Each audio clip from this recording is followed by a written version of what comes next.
Hello everyone, this is part 3 of What If Naruto Was Told About His Uzumaki Genes Early, and I hope you guys enjoy this video and to like, to subscribe, to see more, comment down below. Now it came to this, but he was standing at the gates of Suna, with Temari beside him, Gaara holding out his right hand.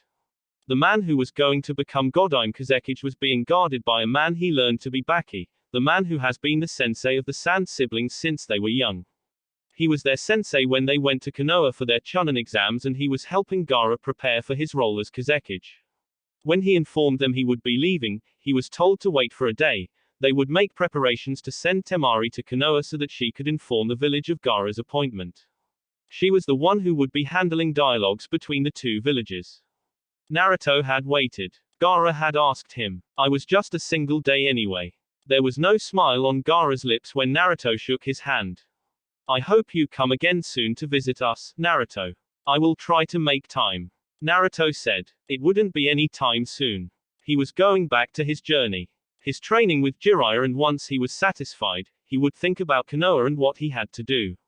There was no hurry to go back. He was content as things were, and the Sannin training him wasn't complaining either. You will always be welcome. You have been a good friend.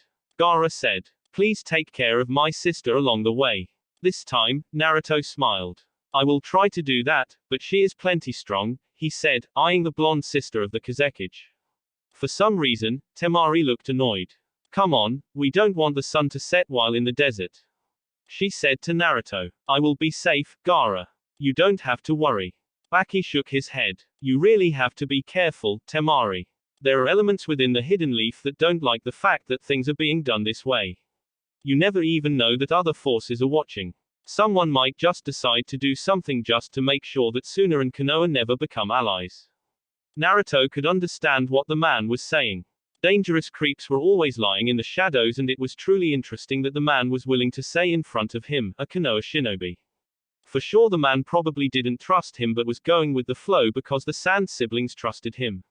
Which forces wouldn't want the relationship to work? No, within Konoha, the dark forces only wish for Suna to surrender itself to Konoha. There were such forces. There was a saying, everyone has darkness. Konoha had its darkness, and so did Sunagaku. The difference was how people dealt with the darkness. Temari pulled Naruto away before Gaara could say anything. Naruto had noticed that the Jinchuriki hadn't been particularly pleased with what Baki had said. If anything, it looked like he was contemplating on having someone else go with her as her guard. As they sped through the desert, Naruto glanced at the silent Temari. I never asked, how are you dealing with the change? Your brother usually threatened you, but now is very protective. I'm just happy that I have my younger brother again. He was a very gentle child before our father sent people to kill him. Our father viewed things based on their value, even people. If he no longer saw value in something, he would get rid of it. He tried doing that to Gaara, but my brother would kill all the people, and so he stopped trying to do it. It was easy to understand why Gaara turned in the way he did. To have your own father try to kill you because he viewed you as a failure. But it wasn't Gaara's fault.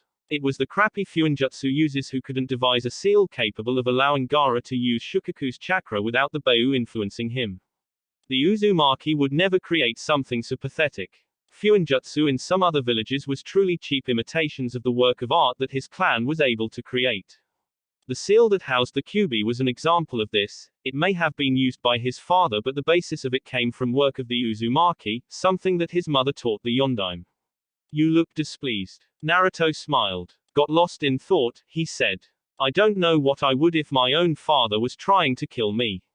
Then again, had it not been for some of the Sandaime's laws, I might have just hanged myself. Temari frowned. He could say something like that and yet sound so indifferent. Regardless of how you thought of it, that was just sad. Do you really have to say something like that in that tone? This is because it is the past, Temari. That aside, I have come to understand that only hopeless people will think of ending their lives. My situation wasn't hopeless. I'd just yet to see the light.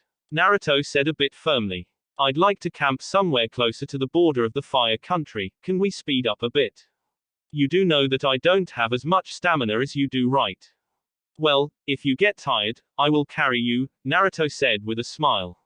I'd rather you not. Naruto just laughed, and they ran through the desert, taking water breaks and there and then. By the time they reached the river country, the sun had already set and they stopped running. They walked slowly for a couple of hours before they finally reached a place where there was a stream of water and decided to rest close to it. Fire was set and tents were put up. Naruto collected the wood and did the fishing while Temari watched. He seemed like he was used to this kind of thing. His tent though, it was big and she had peeked inside. It wasn't the kind of thing shinobi carried. It looked just way too comfortable for camping through the night. Then again, this wasn't to make you suffer. You couldn't mistake the symbols on the tent. It was the symbol she saw on every shirt he wore. Where had she seen it again? Temari couldn't recall, but it was obviously something that had a meaning to Naruto. She was alone with Naruto, only separated by the burning fire that kept their bodies warm. Temari hadn't really thought such a moment would come. She hadn't thought it would feel so weird. They were alone. No witnesses. He was the person who said things that provoked her to think thoughts she would never think. It worried her. It wasn't her physical safety that worried her, but her emotional state. Naruto's face was strange. Since he walked away down the water stream and disappeared, he was strange. She couldn't see it clearly, but she could feel that there was something different. "I'd thought you'd be saying all kinds of things now that we are alone," Temari said. It wasn't that she wanted him to tease her. She didn't want it. But she had nothing better to say to break the awkward silence. It was the first time she was experiencing this moment with him. Then again, she had never been so alone with him. Naruto's eyes moved towards Temari. They could clearly see her. He could feel her breathing. She wasn't calm. She was having a difficult time. He could feel the slight tension in the air around them. Perhaps it was his silence. He'd never been so silent with her. "You have your guard up. I'm waiting till you get sleepy before pouncing." Temari smiled hearing those words.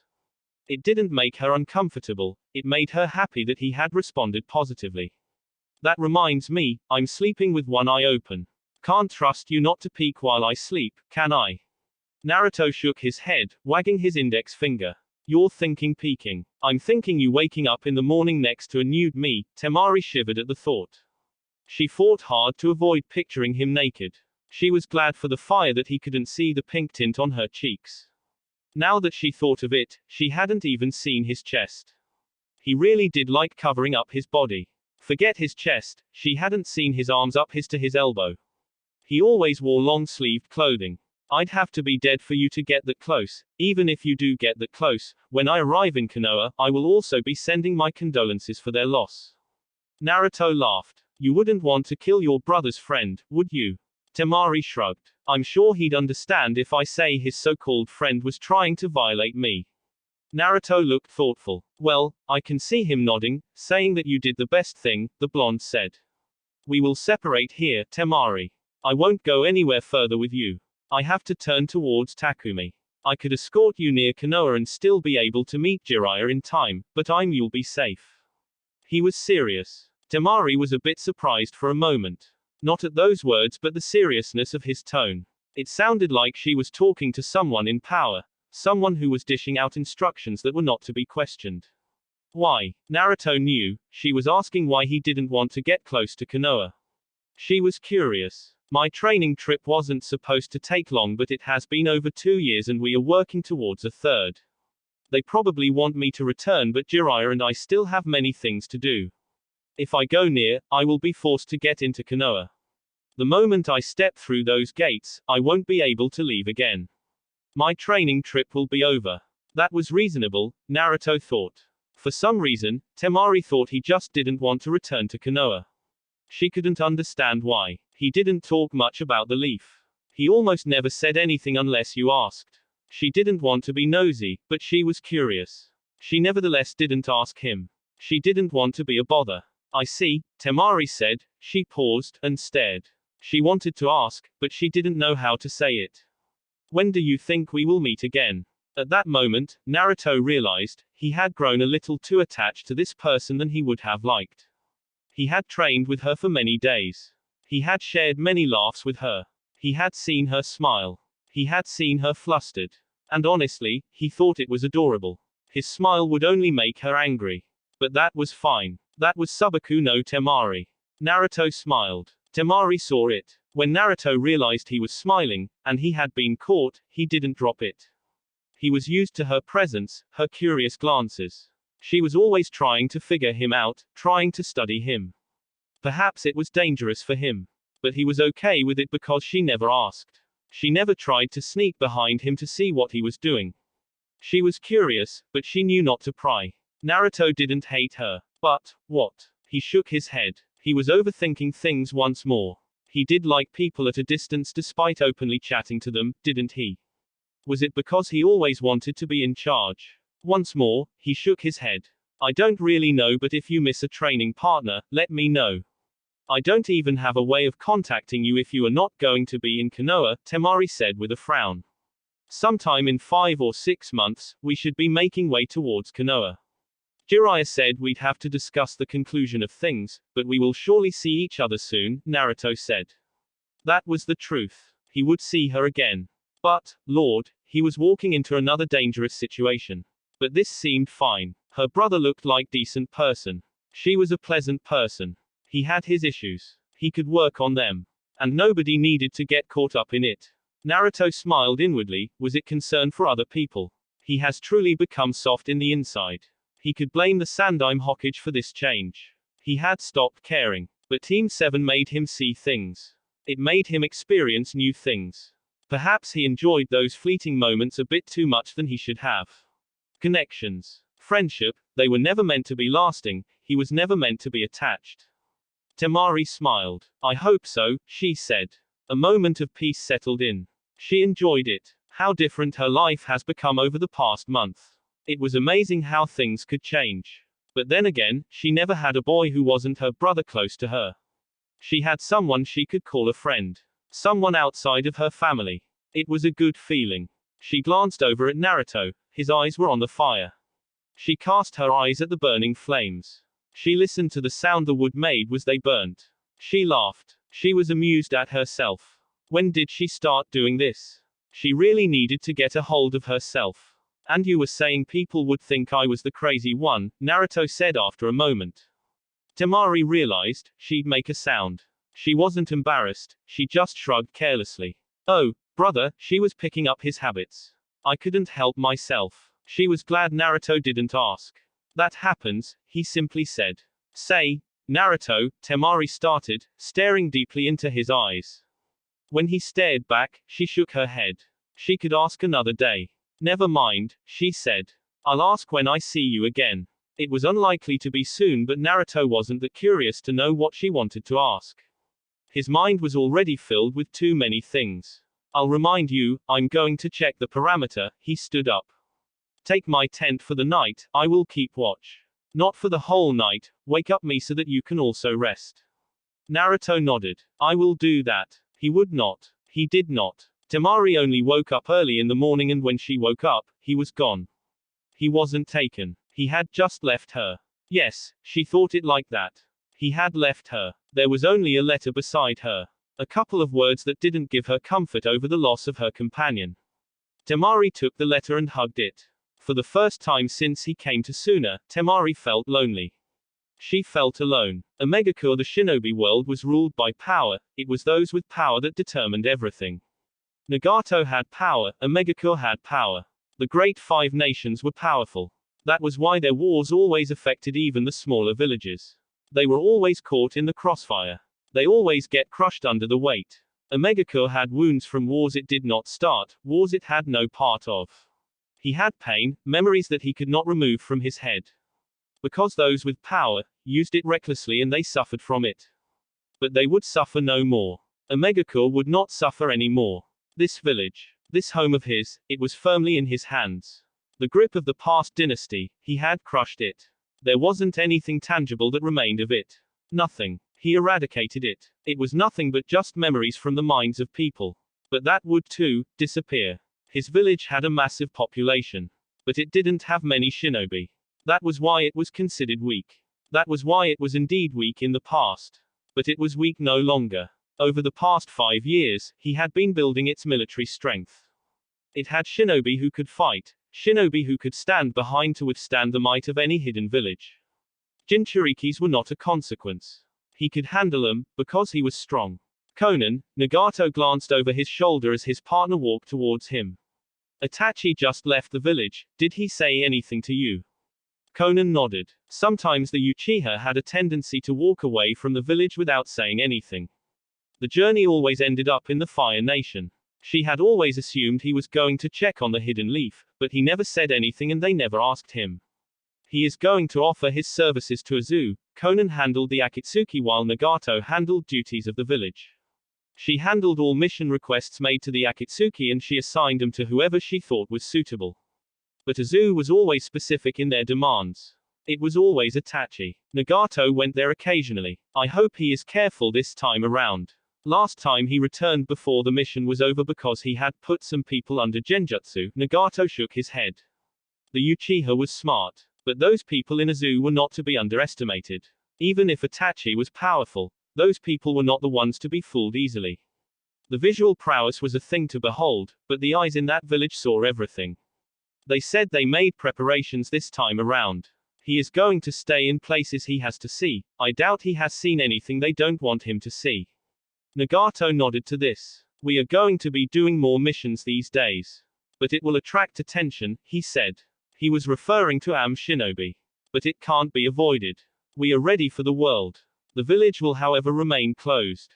It isn't time yet. Iwa is trying to hire the Akatsuki to look into Azu.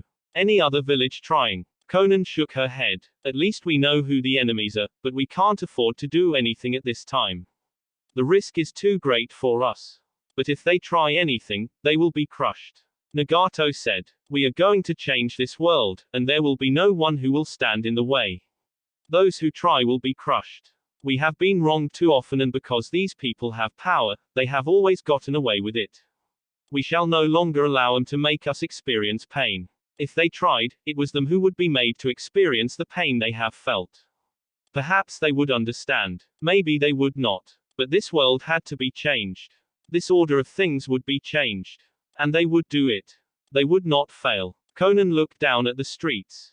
This was at least something they had managed to do, secure a megacore. The village that once rained constantly now saw daylight. It was a beautiful sight. It was their home. The home they fought to protect when Yahiko was still alive and the home they now controlled. Azushiogakur was a good friend of theirs. They could not accept any mission that required taking action against the land. It had already seen destruction. It would not see another one. What do you think will be Jiraiya Sensei's response when he hears that we are still alive? For some reason, Conan felt like asking the question. Their sensei. The man who taught them ninjutsu. The man who showed them love. He was a good sensei. A good person. When his teammate offered to end their lives, he offered to give them tools for survival. I wonder, Nagato said. But what he says is irrelevant. We have our dreams, Conan. No one will stand in the way. Not even Jiraiya. Later that day, Hidden Leaf Temari had indulged the thought that Naruto had been watching her all the way. She had felt like she was being watched along the way. But when she stepped into the leaf, she felt like she was really being watched. The eyes were not friendly. She could feel it and it made her uncomfortable. She really wanted to get to her business then just get away from the village. Baki had been right, there were forces that were not pleased with how things were progressing. But at least no one in the village was glaring at her. They seemed to be over the invasion. Then again, Suna had really lost as well. Their leader, her father had been murdered by Orochimaru. Temari wasn't particularly sad by it. Even so, had he been alive, things would have been difficult. The leaf might have forced them to surrender. It was different because they knew and understood that they had been tricked. Temari glanced at the person beside him. The Nara she fought in the Chunin exams. He was the one who welcomed her. He really looked happy with the silence. He was part of the team that entered the exams with Naruto. She wanted to ask, but she bit her lip. She didn't want to pry. Naruto never spoke, it was better to keep things as they were. You people are rather forgiving. If she was able to walk freely here, then her brother would be welcomed when he comes to this village. It wasn't a bad thing, it was good and she couldn't have it anyway. She wished Suna was like that. She wished people accepted her brother as she has, but she had to forget about it for now. It wasn't going to happen any time soon. She still held hope nonetheless. She did wonder though, did they treat Naruto in the same way? Temari shook her head, she was thinking too much about that person who left her without a word. Now she was angry. She just wanted to hit him. Not everyone, Shikamaru thought for a moment. I think they just realize it would be too bothersome to hold grudges. Suna didn't cause the Sandaim's death, it was Orochimaru, he paused. It is possible that they are blaming everything on Orochimaru. Well, you got to have someone to blame for everything, Temari said. The most convenient choice was always the best, that was how people behaved. That was how people did things. In this case, it isn't exactly wrong, Shikamaru said. To this, Temari nodded. Orochimaru had been the one fighting the Sandaime Hokage and he was the one who murdered her father. If there was someone to hate for the invasion, it was him. Tsunagaku still held some fault nevertheless. They still played their part. Her father had negotiated with Orochimaru. He wasn't killed before plans to invade Konoha were made. He was killed when going to Konoha for the finals of the Chunin exams. The rest of the walk towards the Hokage Tower was in comfortable silence. Tsunade stared at Temari for a long minute before looking at Shikamaru. Thank you, Shikamaru. I will call you if there is something else. Hi, the Nara said lazily before walking away. Temari was amused. To her, it seemed like he was saying, I really hope you don't call me. Please sit, Temari. Tsunade said to the Kunoichi. The Godime Hokage leaned back to her chair and stared at the young woman. She really had nothing bad to say to her or about Tsunagaku.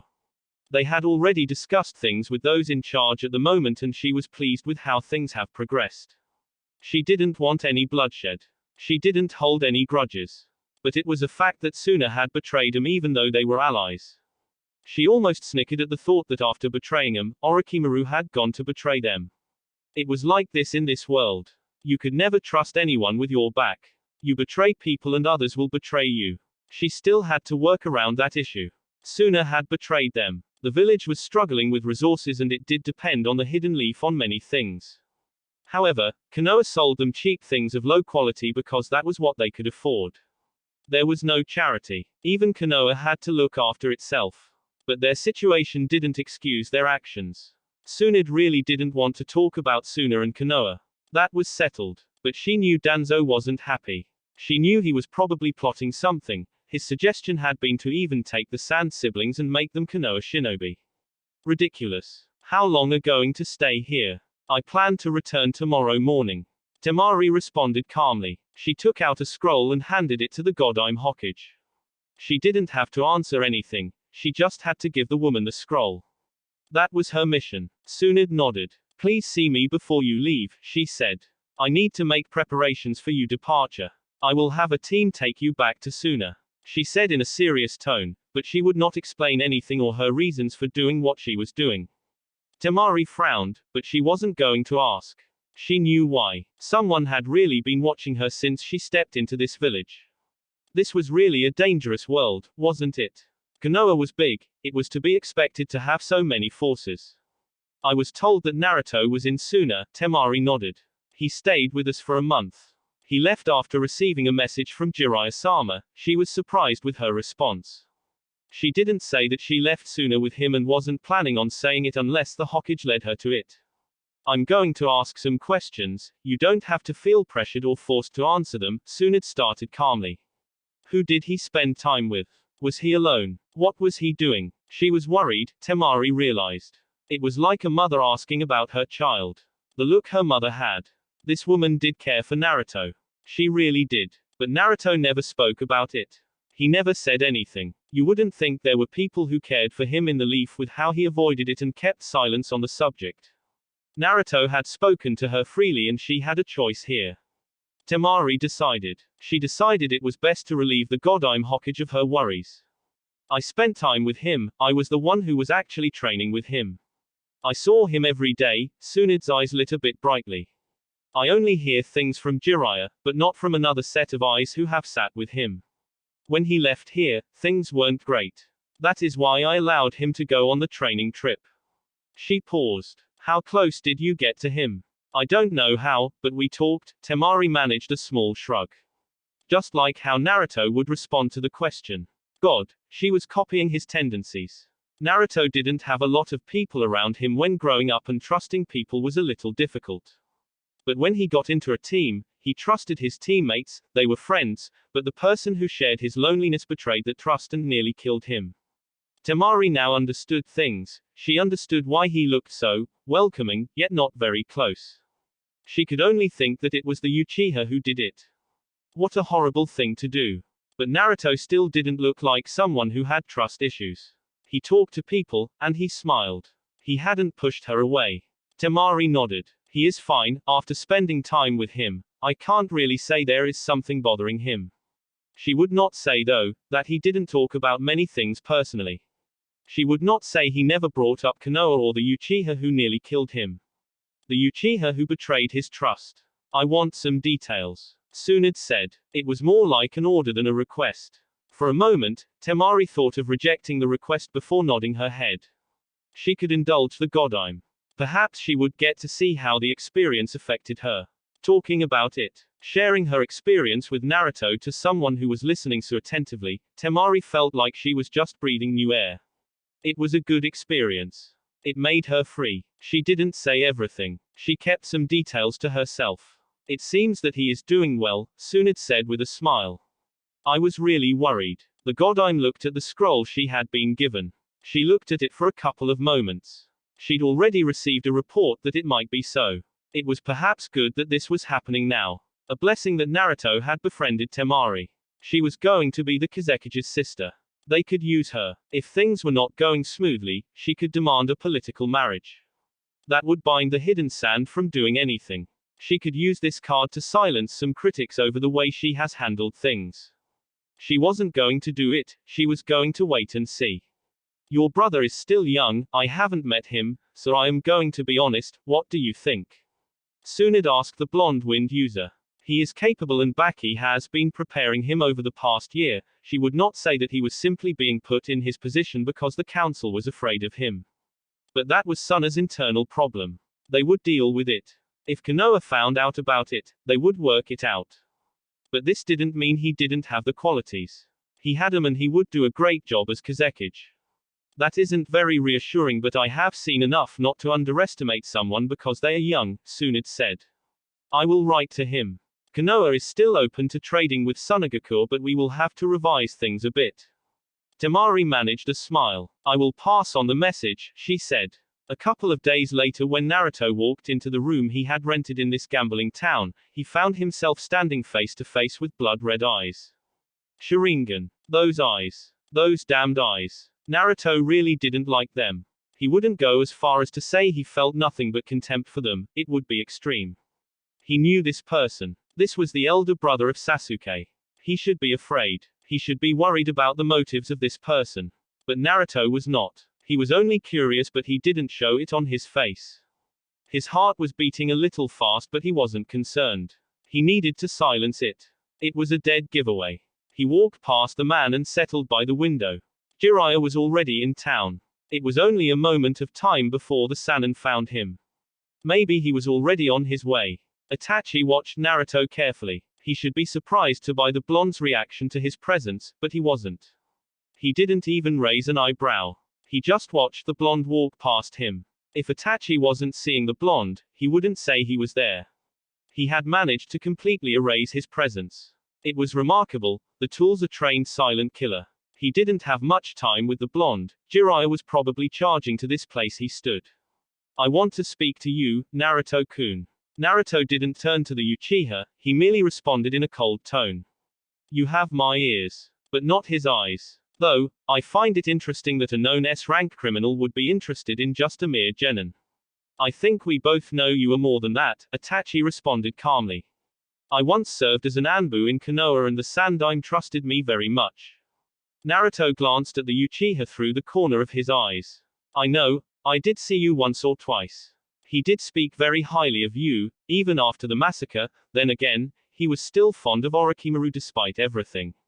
The blonde paused. Like I said, you have my ears, but I may not respond. If I want to get answers from you, I'd be forceful, Itachi said calmly. It is about Sasuke-kun. Naruto said nothing. I know you were friends with him, I know things happened and he ended up joining the ranks of Orochimaru. He is training now, trying to gain power. You once tried to get him to return to Konoha, would you try again? Naruto faced the Uchiha with a look of indifference. Why? That baffled Itachi, but he didn't let it show. You no longer consider him a friend, it seems. There was still no emotion in Itachi's tone.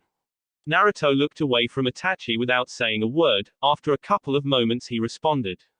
I can't really figure out why you are asking. I don't even know why you left him alive.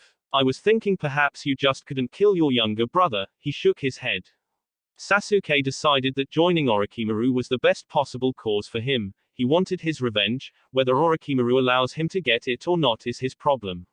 I would be happy if he somehow kills Orochimaru, but I won't thank him. Orochimaru once tried to take my body. If he is going to use the same technique as he did with me, he will fail, Itachi said. I merely wanted to confirm if you were still willing to save my brother. At this point, even if he does get his revenge, he is likely to dive deep further into darkness. A man who massacred his entire clan shouldn't care, now should he? Naruto said. You shouldn't stay, of course, Itachi. It makes you look concerned, and that isn't the Itachi the world knows. Itachi narrowed his eyes. Those words were dangerous. Naruto has grown. He did observe the blonde a bit. He had been close to Sasuke, after all. The way they parted wasn't great, but still, he didn't expect the blonde to be so cold. What do you want from me, Itachi? I don't think you have come here for Sasuke.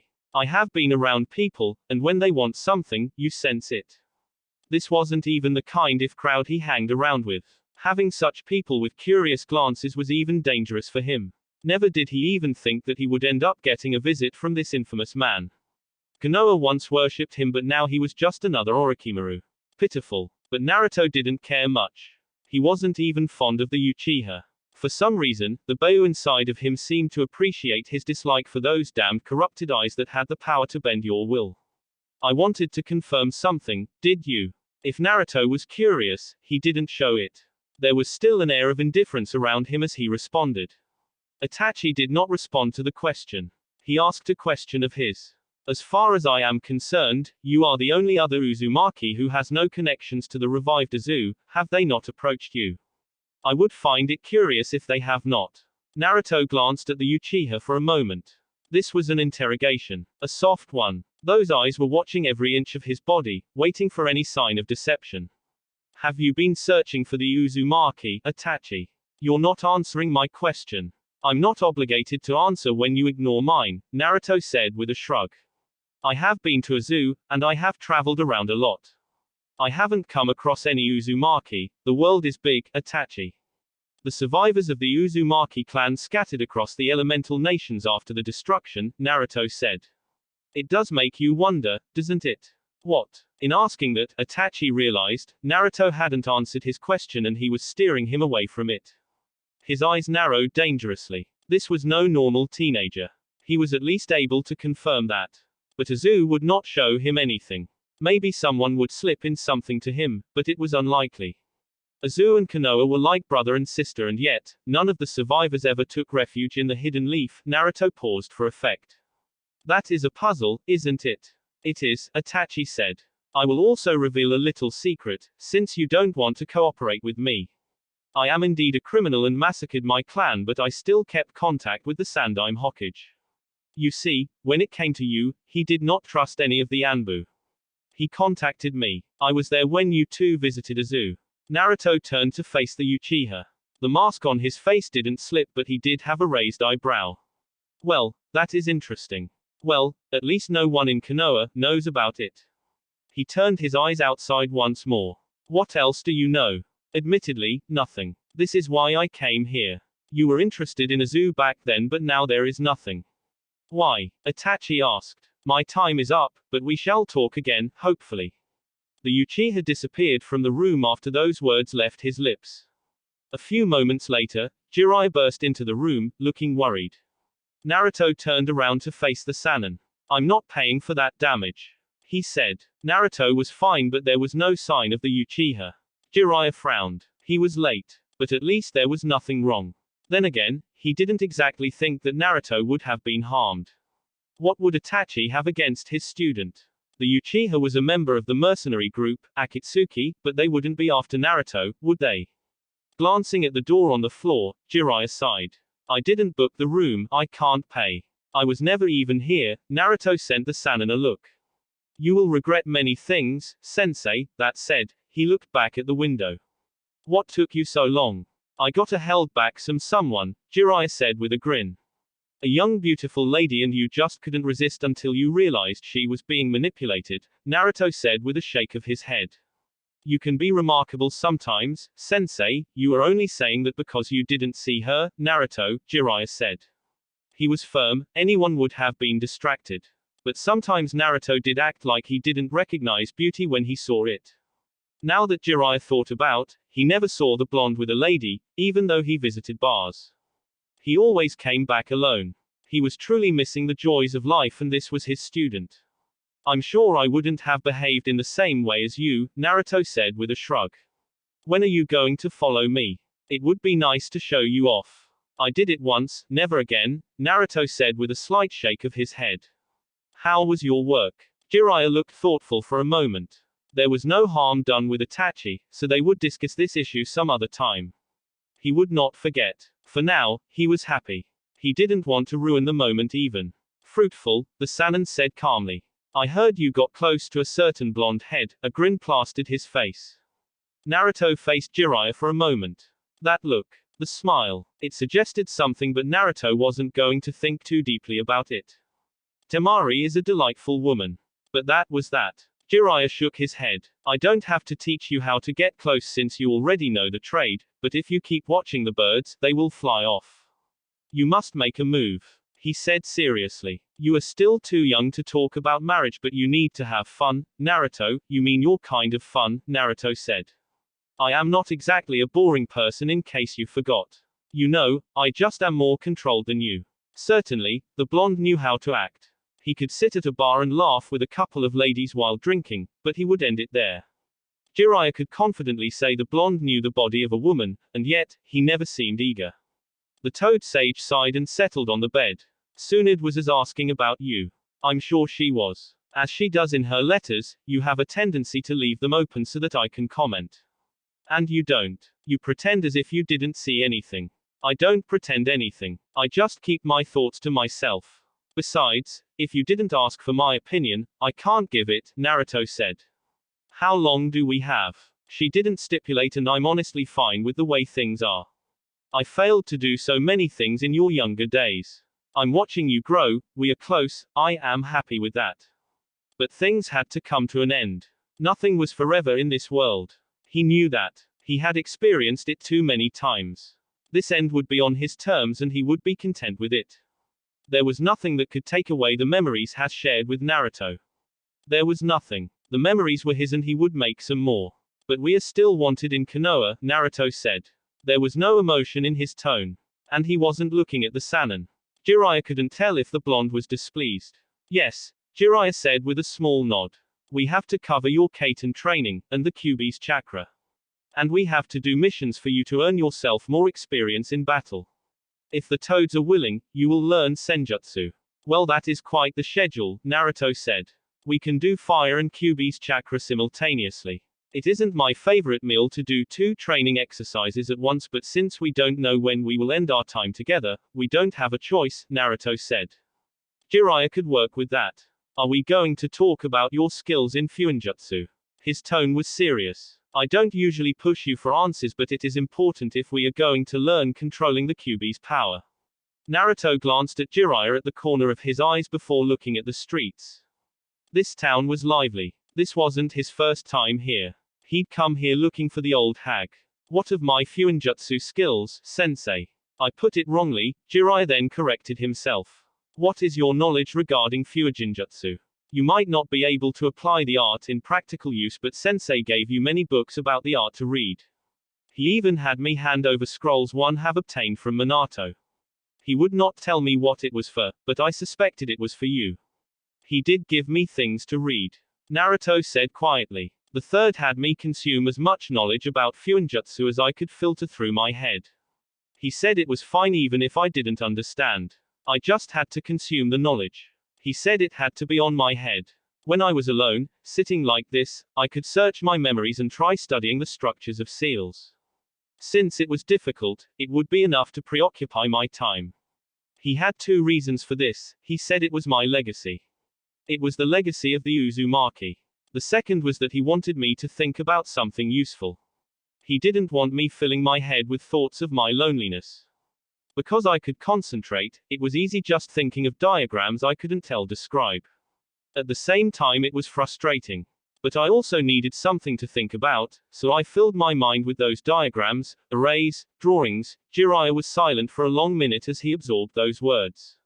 He knew of Naruto's habit. He knew the blonde could sit by the window for hours without moving. Why haven't you attempted learning it? Just because your mother was good at it doesn't mean you'll naturally be good at it, Naruto responded calmly. Those were the words the old man used to tell me. Jiraiya sighed. Do you know the secret of the necklace Suna gave you? It is a sealing technique, I know, but it can easily be crushed because it works best with Mokuton. It is the Shodai's jewel after all, Naruto said. What of it? Jiraiya shook his head. That is just another measure we have in case you lose control. But I don't know what it takes for it to activate. It didn't activate on 4 tails. There were still 5 my tails missing, Naruto said in a flat tone. We will work something out. Those tags you created are still useful. Yes, Jiraiya said with a nod. But he was looking for something a bit more permanent. Those seals required one to get close and Naruto couldn't apply them himself. There had to be something that could be activated automatically or through a hand sign. He would think of drawing up something. But at this stage, his mind could only think of a chakra suppression seal. How was the situation in Sunagaku? He did have a side mission. And now he had to give a briefing. Gaara is going to be made Kazekage. I don't know when they will do the coronation. But you can rest assured, he is a good person who won't think of doing what his father did. I think by now they already know their village is weak. I didn't actually think that they would make him Kage, Jiraiya said with a shake of his head. He is still just a brat. And Suna is a mess. Last time I checked, the Wind Daimyo was no longer even funding it. Their failed invasion hasn't even earned them new allies. That may be true, but Gaara is willing and has a lot to prove, Naruto said. You thought they'd put Baki? Jiraiya nodded. He was the Kazekage's right-hand man. Whatever he did, that man was in it too. The man explained. He then stood up. Let's go out. The day is still in its diapers, we need to let loose of some steam before going for our training. We can stay here for a couple of days before departing. Once we go to it, we'll spend at least 2 months away from people.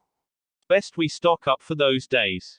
Naruto shook his head. You didn't stock up on fun like it was a nutrient that could be stored in your body, but this was his sensei. His perverted sensei. Their time was running out. Perhaps he should indulge the man. He got out of the window and then stared at the Sannin. If you misbehave, I will walk away. Jiraiya grinned. I will be on my best behavior. He said. In your best behavior, you drool from your nose while peeking through a hole on some naked women, Naruto responded flatly. That's called research. Jiraiya said. You should try reading my books. You have all the copies, even ones I have yet to release. I have written one, I don't need to read them, Naruto said with a shrug. You do know Ika is for perverts, right? Jiraiya shrugged, and they then started to leave. He picked up the door he had broken and created a clone to take Naruto's things. They'd have to look for a new place to stay. How sad was the old hag? Very, Jiraiya said after shrugging off his surprise at the question. You do need to write to her. Why haven't you? Jiraiya, aren't I reactive to the matters of the heart? Naruto asked. That was a false impression, but who cared? She hasn't written to me either. Tell her to write something and I will respond. Isn't she the parent in this situation? You know, you can be frustratingly simple at times. Jiraiya said with a shake of his head. She'll probably hit you. Ooh, we can't have that, Naruto said with his eyes closed. Where are you taking me? We are just going to drink. I haven't seen you get drunk. I need to see who will first get drunk between me and you. That isn't a fair competition, sensei.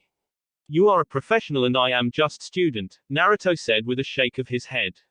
And I only started drinking like last year. If you can't handle it, just say so, but I will consider it my win. Naruto eyed the Sannin for a long minute before speaking.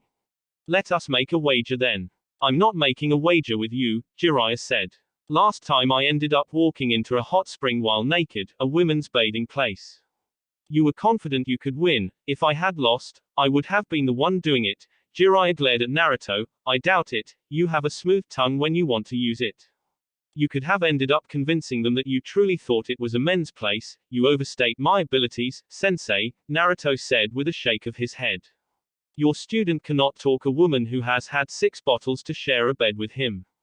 Jiraiya thought about it before bursting with laughter. He walked closer to the blonde and put his right hand over the blonde's shoulder. Now that is an exaggeration, he said in a whisper. I know you can do better. Naruto glanced at the firm hand on his shoulder before looking at the road ahead. We shall see, Owagaku, what took you so long? Onoki asked with annoyance as Kuretsuki walked into his office. I called for you an hour ago. No, Kuretsuki said with a shake of her head. It was 10 minutes ago. You are losing your sense of time, old man. Can't you even see? Should I get a bigger clock for you? Are you even hearing me? Onoki frowned. If you keep talking like that, I'm not going to retire, Kuretsuki shrugged. It doesn't matter. You are going to kick the bucket very soon anyway. Onoki thought of sending the black-haired a glare, but he held himself. He tossed aside the mocking of his age and stared at the scroll before him. I have a mission for you. Kuretsuki smiled at hearing this. She has been holed up in the village. It was nice to be able to go out and do a mission. There hasn't even been anything worthy of her skills. If her grandfather was sending her, then it must be something challenging. What do you want me to do? I want you to go to a town in the Fire Nation. Book a room and a certain man will approach and give you a scroll containing information. Don't lose it. Return immediately upon receiving it, Kuretsuki frowned. There are messengers for that kind of mission. There is a danger that this person is being followed. If I send someone else, they might not return. Onoki said in a firm tone. The information is also very important. It affects our security. When you leave, please stop by Han and tell him I wish to see him. There is something going on, isn't it? Kuretsuki asked in a stern tone. Ghosts of the past, Onoki said. I will explain it to you once you return. With the information you will receive, there should be something to talk about. Otogaku, as the days pile up, his master was getting worse. He was coughing blood and now they had bandaged most of his body. He kept in his room. It was almost pitiable. His once active and flexible master had been turned into something human. Something so fragile. Orochimaru was strong. He was powerful. Kabuto knew it better than anyone. He was the best of the Sanins, but now he had been reduced to a fit of coughs, a pained man who couldn't do things himself. It was a spectacular fall. But Kabuto knew. His master would rise up once more. Once he took Sasuke's body, he would be unstoppable. He would become the master that Kabuto had come to respect. For now, he could only watch the pain of his master. He couldn't do anything against it. He entered Orochimaru's room carrying the now customary tray. Orochimaru was sweating badly. A normal person couldn't tolerate the pain. But he was going through it. Your situation is getting worse, Orochimaru-sama, Kabuto said. The body had given away far quicker than both had anticipated. At this point, we will have to move things ahead. There is no need to hurry, Kabuto, Orochimaru said with a shake of his head. There is something that can cure this, but it is a temporary fix. You have to leave here to get it. Kabuto raised an eyebrow. Orochimaru trusted him with all his experiments and he did conduct some research for the man at times, but this was the first he was hearing about it. Should I leave everything you'll need? Yes, Orochimaru said. Behind my throne, there are 3 scrolls. Take the smaller one. It has everything you'll need. Hi, how is Naruto-kun training progressing so far? Ah yes, the mysterious blonde who was being trained by his former teammate. Smoothly, but there is still a lot I don't know. He is still traveling with Jiraiya-sama, so their movements and activities are always covered, Kabuto said. I said we should keep his strength as a secret from Sasuke-kun, but when you come back, we shall go out on a hunt. You're thinking of using him to try to awaken Sasuke's Mangekyo. Orochimaru nodded. He didn't want to admit it, but it was unlikely for him to unlock it. He needed Sasuke to do it for him. Naruto-kun hates Sork now, but they were still friends. Sasuke might be able to awaken the Mangekyo after killing him. If it doesn't work out, it will be a good workout to test his strength. Will Jiraiya-sama allow him to fight? Orochimaru grinned. You should know they are not always together. We will wait for that moment. Tanzaku Gai. The conversation was going to come at any moment. Naruto had been counting the stars, waiting for Jiraiya to finally say the words he has been meaning to say. Itachi's appearance should have given him the energy. There were a lot of things that the Sannin has been refusing to say. Perhaps he was enjoying the moment and didn't want to ruin it by saying something that would displease him. For a man who thought himself as a failure, that was one reasonable thought Naruto came up with. Well, they have been on this journey for a while and he had known it would come up. He wasn't dreading the subject. He could take it on without flinching or being all dramatic. He was normal regardless of the subject being discussed. It was perhaps something he learned from that old man. Thinking of Hiruzen, Naruto couldn't help but play a couple of memories from the past. The good days. The whole of Konoha was against him. Academy teachers didn't want to teach him. They made sure to screw things up for him. It was a miserable existence, but Naruto had lived through it. He had endured because that old man was there for him, the Kyuubi's Jinchuriki. What did Itachi say to you, Naruto? Jiraiya finally asked. His eyes never left the blonde, they were stern. He wasn't going to back down if Naruto said he didn't want to talk about it. He was done being careful. Naruto glanced at Jiraiya from the window. The air was flowing nicely. He could use some warm-up once he is done with the perverted Sannin. He had questions. About Sasuke and Azu. It was a curious encounter. Why would a criminal be curious about my thoughts if Azu approached me? Jiraiya's eyes narrowed sharply. It was a curious thing. But then again, Itachi's actions have always been strange. Jiraiya couldn't understand what motivated the man. He couldn't figure him out. But then again, when he walked in a room, the Uchiha jumped out through the back window. They could never meet, but he was really looking forward to that meeting. That is indeed curious, Jiraiya said in thought. What did he say when you asked? Said his time was up, Naruto said with indifference. I was interested in his answer though. The way he asked didn't exactly sound like man corrupted by power. Then again, you can never be sure about appearances when it comes to the Uchiha, the blonde finished calmly. What if he is working with Azu? Jiraiya said. Itachi has an affiliation with the Akatsuki, but I don't know anything about it. I'm merely speculating, but it could make sense if he was asking on their behalf. Jiraiya thought there was a chance that Azu recruited rogue shinobi to protect itself. There couldn't be powerful shinobi in the village, so they had to be thinking about hiring shinobi who can protect them. He could be wrong. There wasn't that rumor out of things that reached the Wave Country. Well, he is a powerful shinobi, but again, you still question his motive, Naruto said. Jiraiya nodded. What did he say about Sasuke? Strange, Naruto said. He asked if I was still willing to fight for him, to try to bring him back to the good side. I was given the impression that maybe he doesn't actually hate his younger brother. From what I hear, Itachi loved his younger brother. It could be that he left him alive because he just could not kill him, Jiraiya offered. But that still does leave the door open to many questions. And zero answers, Naruto added.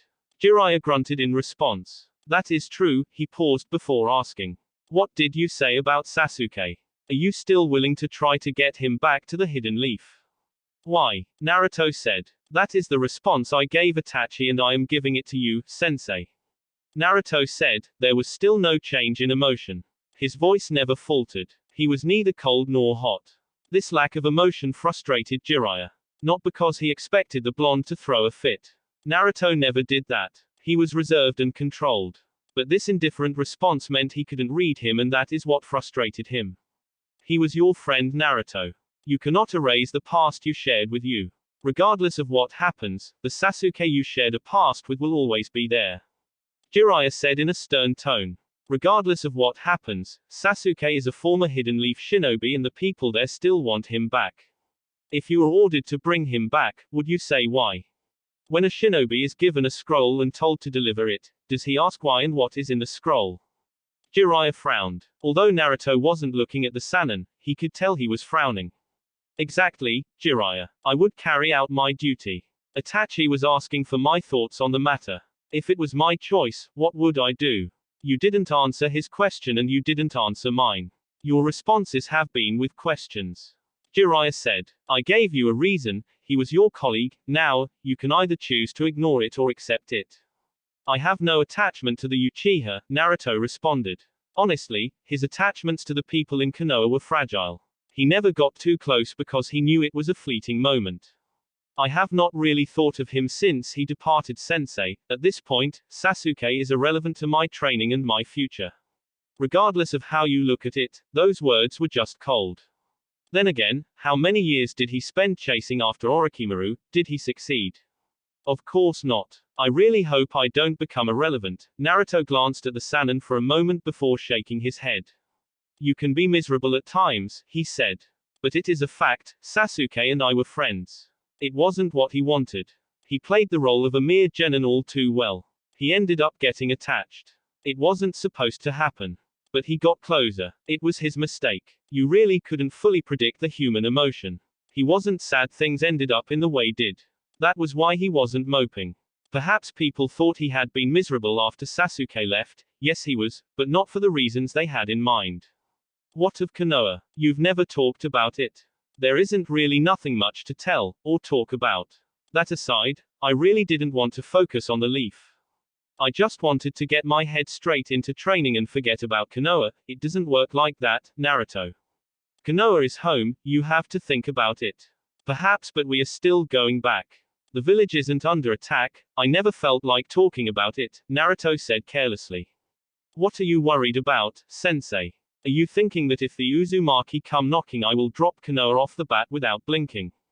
Jiraiya wasn't that concerned about it, but to say he didn't think about it would be an outright lie. Naruto would have every reason to depart the leaf, and honestly, Jiraiya would not blame him if he decided to leave. Konoha hadn't done him any favors. Minato would be disappointed. The leaf was supposed to be home, but it certainly hadn't treated him like it had been his home, and that was because he was the host of the Kyuubi. Izu was still Naruto's home. His mother came from the land. If he wanted to go back, there shouldn't be complaints. But Konoha would not let him leave. They would allow it. There was a sense that the blonde belonged to them. The Kyuubi was their property. Jiraiya sighed. Don't say it like that, Naruto, he said calmly. I understand, but there are people in the hidden leaf who are asking questions. I'm a shinobi of Konoha, it is only natural that I be concerned. Naruto didn't offer an immediate response. A couple of moments passed before he spoke. Well, you still don't know if Izu is an ally or an enemy. There should be concern there, he said. Everyone is worried about that, Jiraiya said with a nod. Suna wants us to be on the lookout for Sasuke. If I get information about his whereabouts, we will move. Any time now, Orochimaru might take over his body. Well, that is what he wants. He is willing to sell his soul to the devil, Naruto said without emotion. But Sasuke is an emotionally unstable, spoiled child. I guess it can't be helped. So you won't have a problem. Naruto shook his head. Not at all, a mission is a mission and we can't have Orochimaru becoming powerful, it would become a problem, he said. When do we move? I'm still waiting for some information, Jiraiya said. He was silent for a couple of moments before speaking. I feel that there is a storm that is coming. It is making me nervous. This world might become unstable and the peace might be threatened. Naruto wasn't all that deep into the talk of peace. Jiraiya surely loved the subject and Naruto had indulged the Sannin on a couple of times. Well, we must be prepared for everything. In this world, you never know what is going to happen tomorrow. This is why we must always be prepared for anything. To this, Jiraiya nodded. I'm going to see one of my contacts, the Sannin said standing up. You want to come? Naruto shook his head. I have had enough activities for the day. I wish to stay in, I will go out tomorrow to stretch some muscles. Jiraiya nodded and walked away from the room. With the Sannin gone, Naruto released a long breath he'd been holding. That will be it for this video. If you want more, comment down below, like, subscribe. And see you guys later.